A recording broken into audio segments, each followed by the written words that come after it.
Hey guys, my name is Connor Gilpatrick, and I'm the host of the Gridiron Gilly Show, where I talk about high school football in East Texas, as well as interview coaches to talk about the game that we all love. If you like the show, please be sure to like, subscribe, comment, and share it with a friend. I hope you enjoy this episode of the Gridiron Gilly Show. It's not just about building a championship football culture. It's about building a championship culture, period. About being a championship person. A kid can never be loved too much. They can never have too many good influences on them. And, pressure is not necessarily a bad thing. When you're tired and that little voice in your head says you need to quit, can you push past that? If you're successful 30% of the time at the plate, then you're pretty successful. You want to get 1% better every day, and you're never a loser if you learn. So if we make a mistake, as long as we're fixing it, we're rolling on. We tackle every day. Get you a whistle and get to work. What's up, everybody? This is the Gridiron Gilly Show. I'm the host, Gridiron Gilly. Today I have Coach Joe Cluley with the Mount Pleasant Tigers. Coach, how you doing, man? I'm good. Just got done with practice a little while ago and trying to stay out of the heat right now. Absolutely. I've been sitting here for the last few minutes saying Mount Pleasant. I got it wrote down on my paper, but I had a guy at work yesterday. He was like, "You're interviewing Mount Enterprises, Coach, aren't you?" And I know Mount Vernon's just right down the road from y'all. There's a So lot of mountains in this area. I know. I was like, I got to do Mount Pleasant. But so how we start this thing, man? Just tell me a little bit about yourself. Yeah. Where you grew up at, played ball at. When you realized you want to start coaching, Right. and you just go from there. Cool. So my dad was a head football coach, athletic director. He was actually here in Mount Pleasant for 4 years. My sister was born here. I was born in Mineral Wells before we moved to Mount Pleasant. So man, I feel like I was born into it. There was nothing I tell kids I'm very lucky in that there was never a question when people asked you, what do you want to be when you grow up? I wanted to coach. That was from the as little as I can remember to now. That's what I wanted to do. And so it was born into me from my dad. We moved to Wichita Falls, where he became a principal, and ended up in Allen and then Arkansas, and then ended up finally where I graduated high school at TK Gorman down in Tyler, which is where I met my wife. We started dating in high school, went to Sam Houston State. I was a student assistant at Sam Houston State under Todd Whidden, who's now over at Tarleton.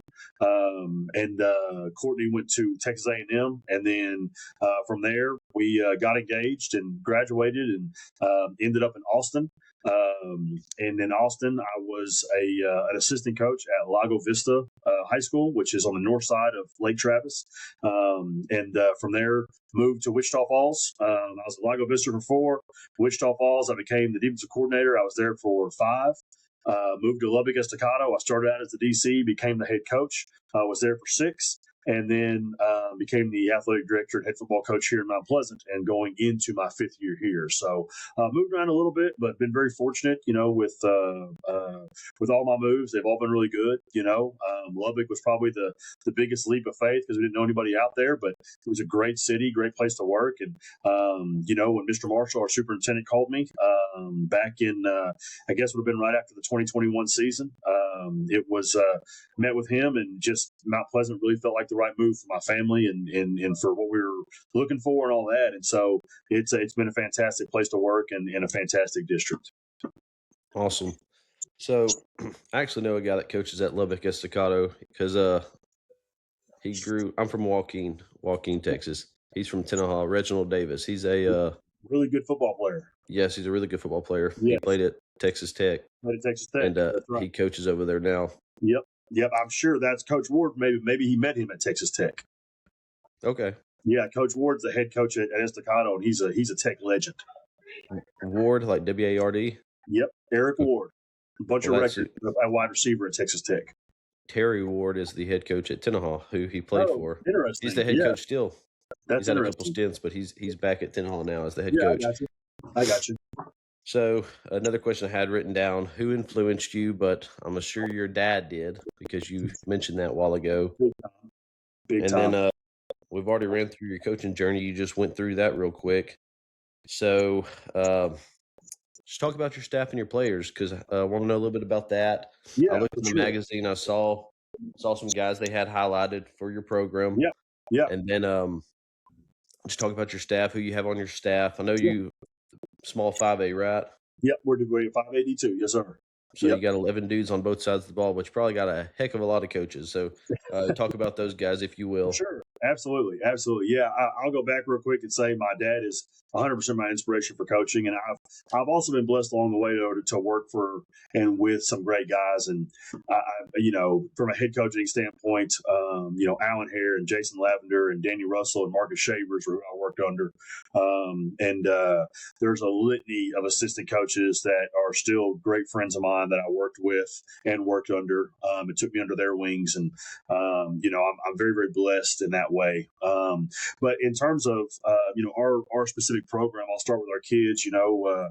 We got great kids here in Mount Pleasant. We got really hard-nosed kids that work hard and do things the right way. And, it's a blessing to come to work every day. And just some of the guys right now, we've got an older team coming back. I think we got, 14 or 15 starters, depending on kind of what you look at and stuff like that, coming back from last year's team. And, last year won the first playoff game around here in 27 years. And so it was a big breakthrough for us. It was a long time coming, but it was a big breakthrough. And so I think you saw that in our off season. And, just kind of starting with the offense. We got our quarterback's going to be a new quarterback, young quarterback, sophomore, Heston Horn. He was our JV quarterback last year as a freshman.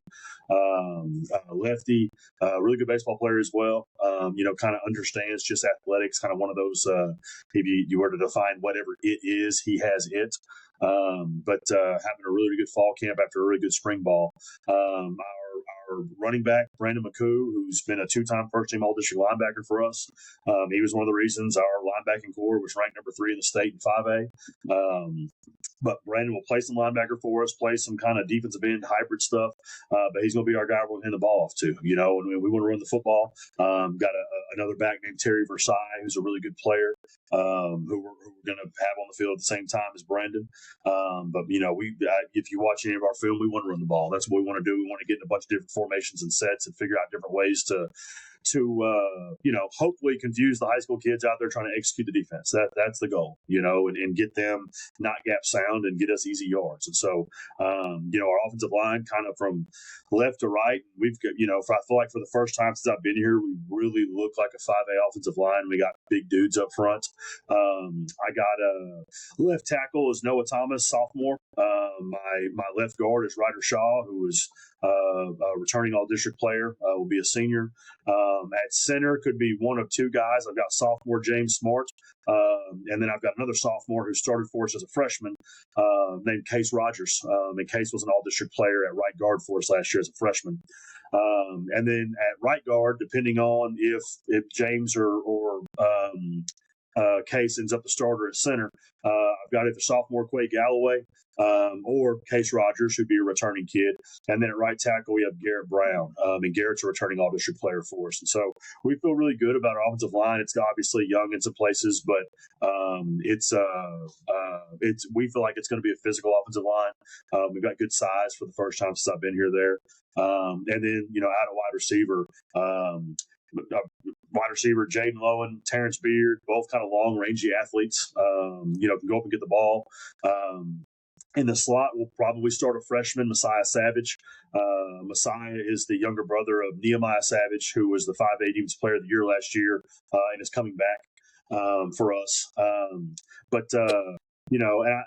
I know I'm sitting here and I should have wrote down kids, but I know I'm missing a few there offensively. But we really do have a really, I feel like, good mixture on offense of kids. And I don't want to forget our tight ends, which my OC would say is probably the most important position we have. And Landon Cheatham, who's 6'6" and 250 pounds, and Nehemiah Savage will also play there. Lincoln Dyke, who's also a defensive player, will play there, and Zaire Jimenez will kind of be the guys that round out that tight end room, and just very excited about that. And the tight ends make it easy for us to be multiple on offense because we'll go tight end wing or double tight, or we'll go 21 personnel or 11 personnel or 12 personnel, but they allow us to be unique in that way. And so I feel like it makes our offense tough to defend. When as a defensive guy, when I look at an offense, offense, I always wanted to be an offense that I didn't like to play against. And I feel like our offense formationally, we run a lot of formations. We'll have 80, 90 formations in any given week.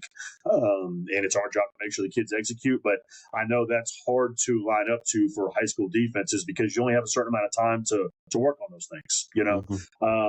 Going to our defensive side, of course, I mentioned Nehemiah Savage, our D line, returning defensive player of the year in the district. We've got Abraham Boomrostro and Garrett Brown and Caleb Lopez, all that play nose guard for us, all gave us kind of different elements of physicality and size and those things. And then at defensive end, you have, Landon Cheatham, you have Keevy Newsom, both again big 6'6", 6'5" guys that can rush the passer. But guys that we feel like can help us go win football games. And then our linebacking core, you have, our outside backer, of course, Brandon McCoo, first team all-district linebacker last year. Cooper Ryder, first team all-district linebacker last year. We'll have guys like Kyan Morgan, who really was a safety for us and now is moving down, and he's kind of a hybrid outside backer. Got George Fight, who's a JV kid last year, great kid who's always in the right spot. That's really come on and put on a bunch of muscle and mass and stuff for this year. And then inside backer, we have Lincoln Dyke, who, has offers from all over the country. He's 6'2.5", 6'3", 220 pounds. He can run, he can tackle, all those things. And then next to him, we have Cohen Gillian and Brian Robles battling for that kind of open spot we have, really the only open spot we have in the linebacking core. And then our secondary, we return every starter but one. Everybody's back. And so those same wide receivers, Terrence and Jaden Lowen, will both flip over and start at corner or play a bunch of corner. We got Jeremiah Herndon and Adam King, who are both thumpers in the run game but can cover space. I got Kyan Morgan, who I just mentioned, outside linebacker, who can also play back at safety. We got Lance Alvin, who's a kid that, again, it reminds me of George Fight in that he works really, really hard. He may not be quite as athletic as the other guys, but he's always in the right place. And so we feel like, we have some depth that maybe we haven't had at certain positions going into a year. We're not deep everywhere, and there's certain positions we obviously can't, afford to lose a really good player. But there's more depth now than we've ever had. I think that's going to help us, especially in early games where the heat's so brutal and you got cramps and you're dealing with all that and stuff like that. So I feel like, from a kid standpoint, we have a really bought-in group and an older group, and I think it helps that when you have that, because it shows the other kids how to practice, how to prepare, how to play. Your younger kids have the ability to do those things because they see the older guys doing it. Yes, sir. What you said about depth right there. Yes. I was thinking about a misconception. So smaller schools, 2A, 3A, that's what I'm more familiar with, Yep. and they struggle with depth. They Yep. don't have you have a lot of kids in the high school, but you don't have many kids playing football. Right. Some schools that are good at football have every dang kid in the high school playing football. Absolutely. But even guys like you at 5A, Yep. 5A schools where you've got hundreds, probably Yes. 1,000 kids in the high school, Yep. still have to worry about depth and stuff like that. So that's pretty interesting. Well, I just assumed. Yeah. No, go ahead. And I'll say this, like depth too, because my first job was with 2A, I guess now would be considered 3A spot. So I've been in the lower level, I've been in the higher level, and I've seen it all. And I think too, depth also is about who you're playing against. When we were at smaller schools, everyone kind of had some weak points because you don't have the same amount of kids, right? So, but your depth is always in comparison to who you play against more so. It's like, do they have 2 and 3 deep and you only have 1 or 2 deep? And so I feel like that's kind of where we are if you compared us to even some of the 4A schools around us and of course the 3A and 2A schools, well, we've got more depth than they do. But when we compare ourselves to Texas High and Terrell and Marshall and Hallsville and White House and all those guys that are in our Nacogdoches, that are in our districts, like we're probably on the lower end in terms of having the depth we need. And so depth to me is always a comparison thing. It's not necessarily do you have a 3 deep? Well, if you have a 3 deep and they have a 4 deep, they got more depth than you do, and they can afford whatever, whether it's an injury or a kid that gets tired or whatever it is, they can afford those things more than you can. And so we have more depth than we had, but obviously, and there's probably every coach in America would say this, like we wish we had some more. Absolutely, no doubt. I heard you mention Alan Hare. Yeah. I forgot what you said about him, but he's still coaching, right? Coach Hare is still coaching. He is at Gerald High School right now. So Coach Hare was the head coach at Lago Vista. He was the guy that I guess you could say maybe it was a mistake, but took a shot on me and gave me my first job. And what's funny about Coach Hare is when I was looking for jobs in the Austin area, because my wife and me were engaged at that point, so she had already got a job there, so I was going to go there. I won't say the name of who, but a coach wrote down like 10 schools in the Austin area for me to avoid, and Lago Vista was one of them. And so he was like, "Don't go there; they're not good." Whatever. And so I wasn't going to apply for anything. Well, it got to be late June, and all of a sudden you're like, "Man, I got to find a job." And emailed Coach Hare. He emailed me back, went on the interview, got a freshman job. It ended up being one of the best moves of all time. They had never made the playoffs, and we made the playoffs that first year. We won a playoff game that first year, and then my last year there, we ended up in the state semifinals, and it just ended up being an unbelievable turnaround. And Coach Hare's done that at every spot he's been at. He's turned the program around, and so it's one of those things. I still talk to Coach Hare relatively regularly, and when you're a young coach, you think you know it all, and you're like sitting there watching your head coach do stuff, and you're like, "Man, I would never do it that way." And then you become a head coach, and you realize that guy was really smart, and he did a lot of things the right way. And so that's kind of what has happened with me with Coach Hare. I thought for a while they're like, "Man, I do it this way, and this way," and now I realize like I'm doing it a lot the way same way Coach Hare did. Yes, sir. Yeah, I sit in a car all day for work. That's what I do, just drive around. Um, there's a guy, Brandon Brown. He has a podcast. He does the same thing I'm doing, except he's a retired coach. Yeah. And Schulenburg area, he's down there. Was it Kerrville? He interviews a lot of coaches down in like Central Texas area. Yeah. And I listen to a bunch of episodes a day, and I think just like yesterday, the episode I listened to was him and Coach Hare at Gerald. Very cool. Very cool. That's the Coach Hare is who introduced me to the slot T. So I'm part of the slot T mafia. I was about to bring that up because I was like, if I can remember, he said he ran the slot T at Gerald. He is. They instituted the slot T the year I got there. So the year I got there, we put the slot T in. What's funny about Coach Hare is before I got there, he was known as Air Hare because they were going to throw it 50, 60 times a game. And I got there and they went from true Mike Leach spread to the slot T, which is a stark change. But we had immediate success. Of course, Liberty Hill was right down the road. So we were always talking to Liberty Hill and going to see their practices and going to see how they do stuff. And we did it identical to how they did it. And lo and behold, we started winning football games. And all of a sudden, it caught fire and no one remembered about throwing the ball. We were going to run the ball down everybody's throat. That's the way I like it. It was a lot of fun. That's all I've ever seen, being from Joaquin. Yeah, absolutely. That's right. That's right. The double wing and the slot T. Yes. You mentioned 80 or 90 formations offensively. Yep. What would you say is your bread and butter, though? Like, what are you most comfortable with on the offensive side of the ball? Yeah, I think, and I know you asked me to mention staff, so let me talk about our offensive staff real quick, too, because I want to make sure they get a shout-out. Absolutely. Malik Baba is our offensive coordinator. Me and Coach Baba, I hired him as my offensive line coach at Lubbock Estacado.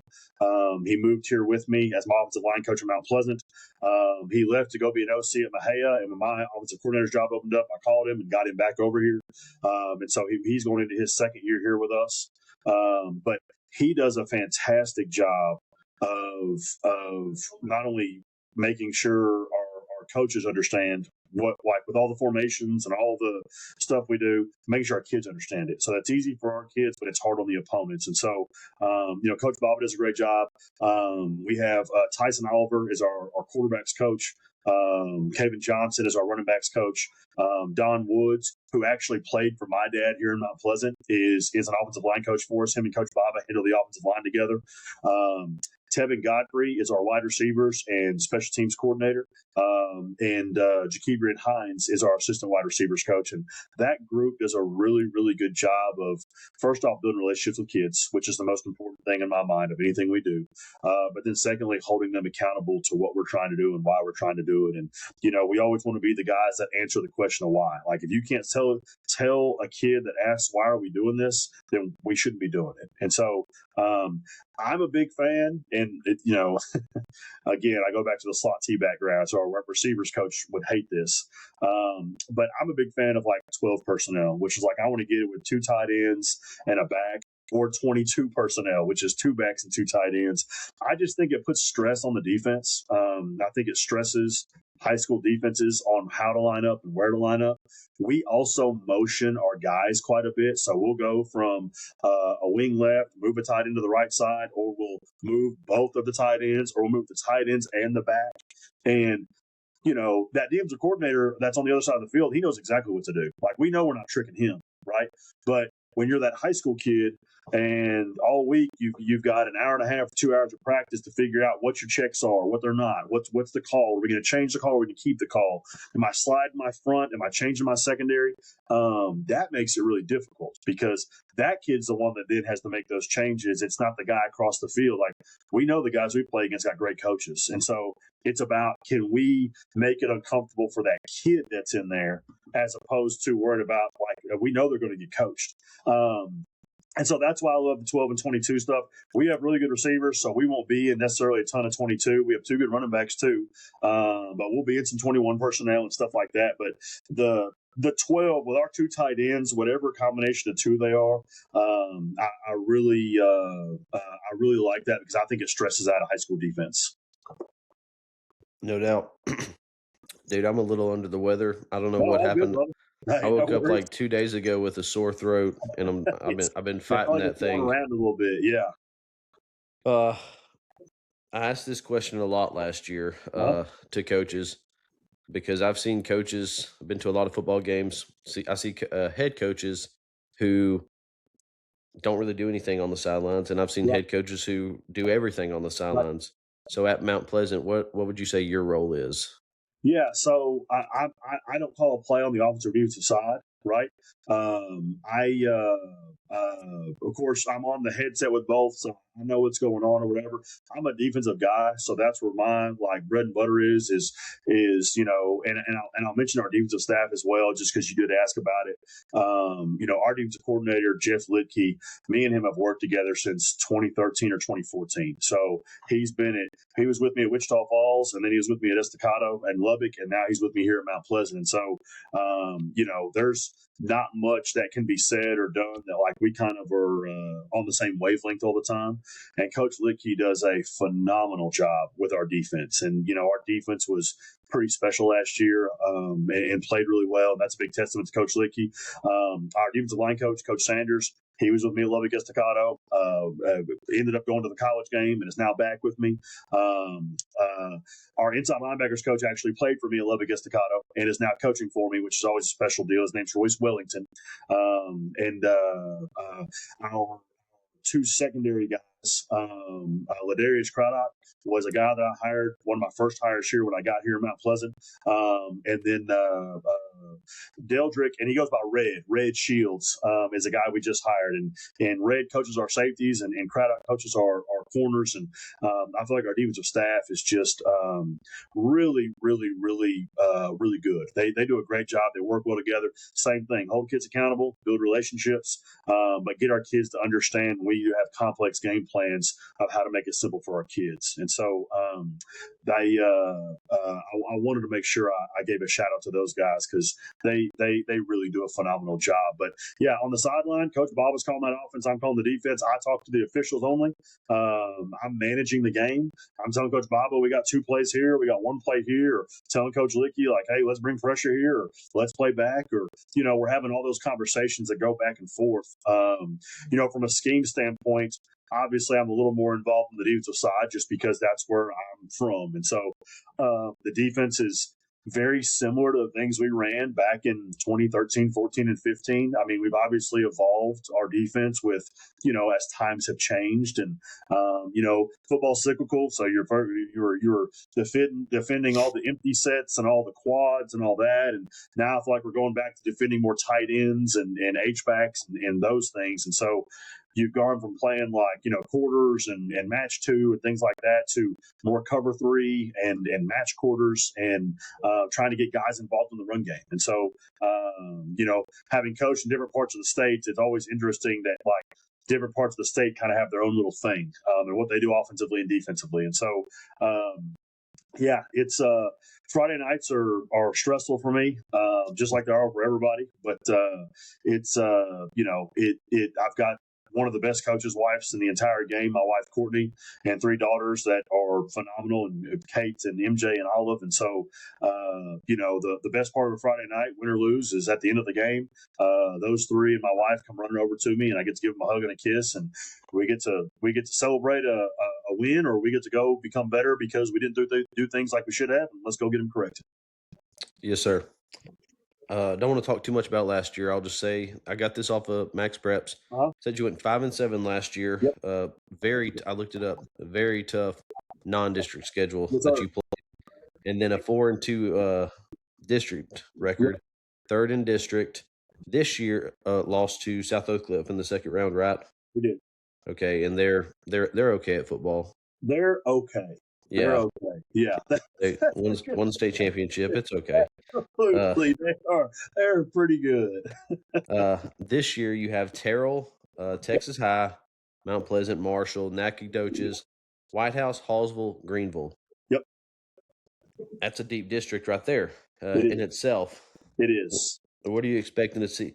I know some of these teams were already in your district. Terrell, They were. Terrell moved in. Yeah. Well, and we played Terrell the last 2 years, so it's almost like that's one of those things. Our non-district schedule, when we finished our non-district schedule, none of those teams had lost a game. I think they were 20. At one point in time, our non-district teams were something crazy like 38-0 or something like that, or 39-0. And so we played really tough non-district. Played another tough non-district, which that's just part of it. But when you look at our district schedule, we have to, because that's the only way we can prepare for our district. When I look at our district, I mean, man, and this is, of course, everyone's going to be like, oh, that's just coach speak, but it's so deep. It's just, I really feel like this year, probably more than any other, we're all very, very similar. And that on any given Friday night, you could win a game or you could lose a game on one play or on 2 plays or 3 plays. It's going to be that competitive in every single night. And so it's one of those things you got to be prepared for the grind. We go 5 games, bye week, 5 games, just like everybody else in our district does. Greenville is new to me because they have a new coach, and we scrimmaged them a few years ago, but it was a scrimmage. It wasn't a real game. And so they're unfamiliar to me. But White House has a new coach. And so they've got good athletes. What scheme are they going to be in defensively, offensively? We're going to find all that out. But it's when you talk about Terrell and Texas High and Marshall, those 3 right there, to me, you're looking at really, really good athletes. Really, really well coached. And then you add in White House, who I know has great athletes. You had Knack, who to me might have the best athletes in the district this year. They are loaded.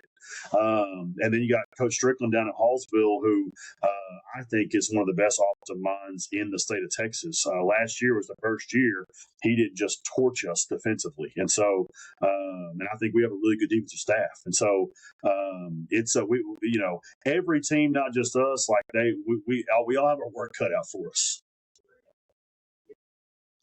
Yes, sir. Another thing I wanted to talk about was Mount Pleasant athletics as a whole, because Yep.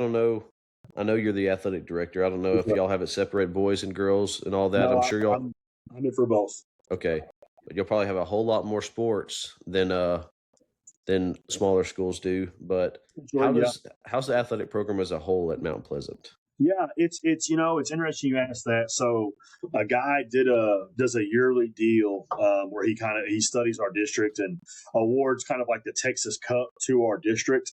And I think for the first time ever, we won our district Texas Cup. So we were the quote unquote best overall athletic program in the district. That involves all sports. From swim to football, like all the way up and down, where you finish in your district. I think we only had one program not make the playoffs. Something I'm proud of. It's something I talked about at our coaches meeting on Monday. Was just how proud I was of our staff, our girls side, our boys side, and everything in between of how they performed. And man, it's one of those things like. It's a tough job to be an AD and to coach football like that. It's tough, but our superintendent Judd Marshall does a fantastic job of supporting us in our school board and our community. And so it's once we get going like we are now in football, I mean it flies by. It's just late nights and early mornings, and it doesn't stop. And I wouldn't have it any other way. Yes, sir. Just a couple more points. We're not going to do a rapid fire. Yes, sir. But I do have some questions that you can answer quickly. But the first thing before that is advice to young coaches. Man, my advice to young coaches is find work, right? Find work and build relationships. Like building relationships with kids is the most important part of our job. I could make the argument it's really the only part of our job. Now, you got to go win football games. You got to go do things the right way. There's numbers and certain places that if you don't get to that number of wins or you don't win that district championship, you may not be around, right? But in the end, that's not what we're here for. I couldn't tell you my career record. I couldn't tell you anything about that. But I can tell you the kids that I coached 20 years ago, right? So it's about building relationships and then finding work as a young coach, like finding reasons to go work. Don't have your feet kicked up and there's laundry to be changed. So don't have your feet kicked up and there's things to be done out on the field. Like find work to do and don't try and become that guy. Everyone wants to take that next step. Being a head coach is it's, don't get me wrong, it's fun in a lot of ways, but when I look back, I'm like, man, I should have enjoyed those assistant years a lot more, and getting to be around those kids more, and not doing as much CEO stuff and AD stuff, but really getting to be in the trenches. And so that's my advice to young coaches: is build a relationship with kids. And when you're sitting around that field house, or you're on the weekend with nothing to do, go find work. Go figure out how to make your head coach's job easier. Absolutely. I like that answer a lot. All right. Quick questions and then one final question and we'll be done, okay? The toughest place to play at. Holy cow. And it don't have to be Mount Pleasant. It could be when you were somewhere else. We talking about just anywhere I've ever played? Yeah, sure. Anywhere I've ever played. I'm going to say probably Andrews, Texas. Andrews is way out west. Unbelievable crowd. Super loud, super nasty, the whole thing. It was a very, very tough place to play. But I'm going to say this, followed extremely closely by Texas High. Because Texas High, I tell Coach Sanders all the time, when you play there, they put their student section right behind you, and there's no track; they are right on top of you, and it is some of the things you hear is pretty fun. It's a fun atmosphere. I don't want to play in it, but it's a fun football atmosphere. That's awesome. I love that. I love the college football vibes of big Texas high school football, student sections and stuff like that. Yes, sir. Who are some coaches you admire? College, NFL, anything. Yeah. It's so funny because as I've become a coach, obviously, and got older in this, I found myself, less loyal to a certain place and more like, do I like this coach or I like this coach? It's I would say probably like if I'm looking at the high school ranks, I look at guys like Jason Sims out at Lubbock, Monterey. Now, Jason worked for me, but we knew each other before that, and he was a head coach and a super successful one before he worked for me, and now he's a super successful one again. But Jason Sims at Lubbock, Monterey is a guy that I look up to. I think he does things the right way. He cares about kids, and he holds kids accountable. And so Jason in the high school ranks, I think in the college ranks is tough.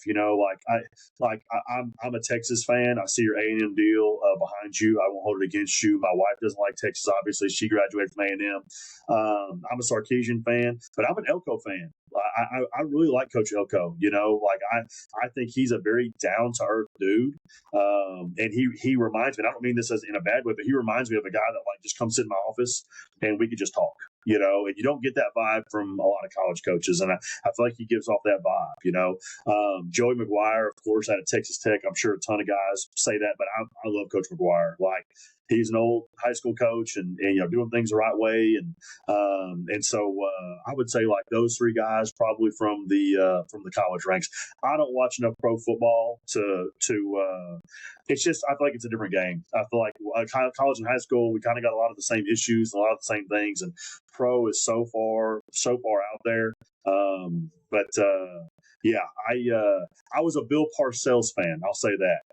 Back in the day, I liked Coach Parcells, and when they did the Hard Knocks, and he's holding dudes accountable and all that stuff, I did like Coach Parcells.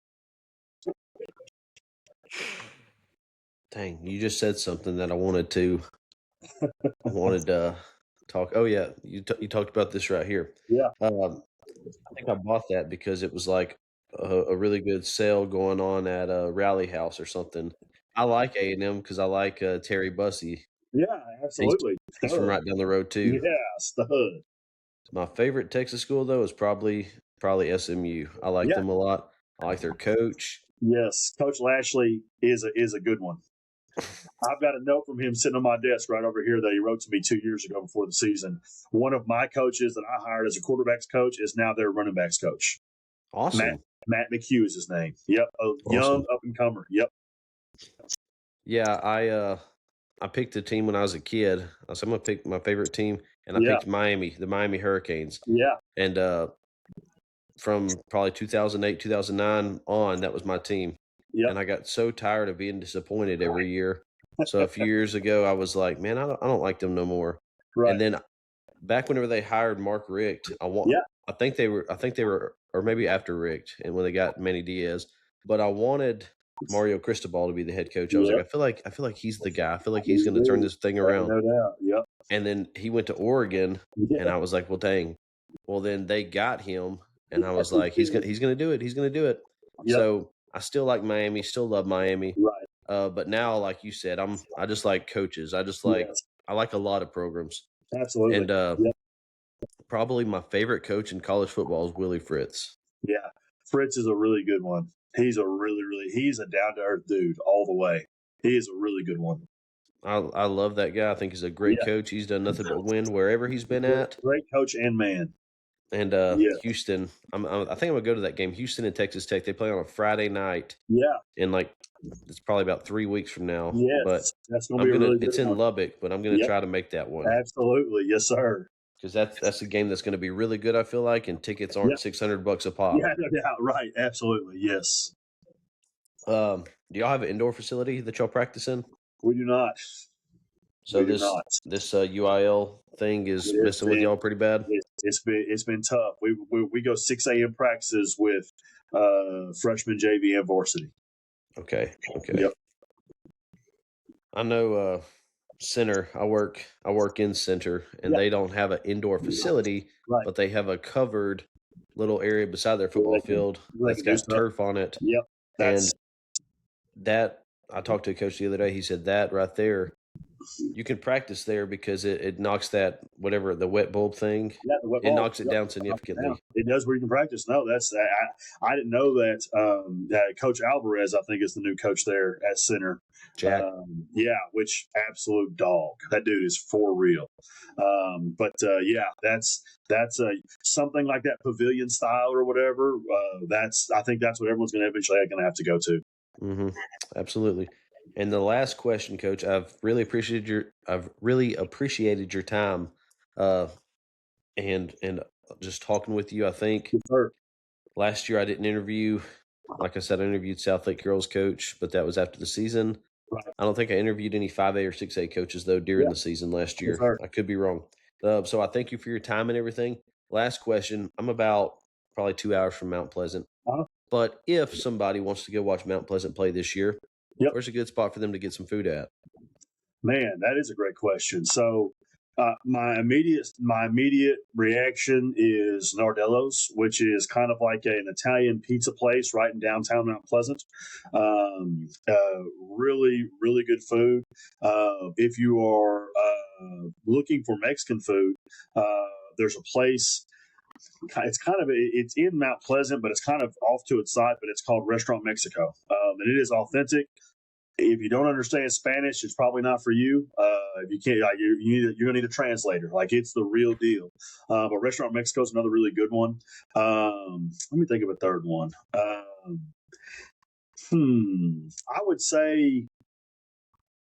would probably say if you're getting here early enough, there's a place next to Nardello's called Laura's Cheesecake. That is really, really good. And if you're staying late after the game, then I would say you go to, oh my gosh, I just forgot the name. Holy cow. Well, they're not going to get a plug for me today because I can't think of the name. We got a steakhouse that opened up a year ago. That's really, really good. And I cannot think of it. I love that place. Anyways, all you got to do is there are not like a whole lot of steakhouses in Mount Pleasant. So if you just look up steakhouse, you'll find it. But yeah, those places are where I would suggest going to eat. Is it Rancho Seco? Rancho Seco. Thank you. Rancho dude. Seco. Hey, you saved Okay. me right there. Yes, Rancho Seco. Yeah. Hey, unbelievable place. They're fantastic steak. It had really good reviews as soon as I Googled Yeah, it. it is a really good place. All right, Coach. About 40 minutes. That's a great time. That was Yes, my sir. average last year, I think. Yes, sir. I appreciate your time. I appreciate everything that we've talked about so far, man. Yep. Thank you for letting me on here and interviewing you and talking about Yes, Mount sir. Pleasant Yes, sir. and your career and all of Yes, sir. that. I look forward to keeping up with y'all and seeing what y'all do this year. Hey, thanks, dude. Appreciate you. Yes, sir. God bless y'all. You too. Thank you for listening to the Gridiron Gilly Show. Remember, it's more than just a game, and I'll see y'all next time. Football.